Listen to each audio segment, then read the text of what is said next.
நன்றி மறவாமை. ஒரு சிறுகதை. ஒரு சிறிய கிராமத்தில் அருண் என்ற ஏழை சிறுவன் வாழ்ந்தான். அவன் மிகவும் புத்திசாலி, ஆனால் படிக்க வசதி இல்லை. ஒரு நாள் பள்ளிக்கு செல்ல முடியாமல் கவலையுடன் இருந்தான். அந்த நேரத்தில் கிராமத்தில் இருந்த ஆசிரியர் ராமன் அவனை பார்த்தார். அருணின் நிலையை அறிந்த ராமன், ஆசிரியர், நீ நல்லா படிக்கணும், நான் உனக்கு புத்தகமும் கட்டணமும் பார்த்துக்கிறேன் என்று உதவி செய்தார். அருண் மிகவும் மகிழ்ச்சி அடைந்தான். அவன் மிகவும் உழைத்து படித்து பல வருடங்களுக்கு பிறகு பெரிய மருத்துவரானான். ஒரு நாள் அந்த ஆசிரியர் ராமன் மிகவும் உடல்நிலை குன்றி மருத்துவமனைக்கு வந்தார். அவரை பார்த்த மருத்துவர் அருண் உடனே அவரை அடையாளம் கண்டான். சார், நான் தான் அருண். நீங்க கொடுத்த உதவியால் தான் நான் இன்று மருத்துவராக இருக்கேன் என்று கூறி அவருக்கு சிறந்த சிகிச்சை அளித்தான்.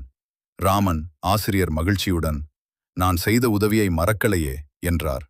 அப்போது அருண் சிரித்துக்கொண்டு, சார், நன்றி மறக்காததுதான் மனிதனின் பெரிய பண்பு என்றான்.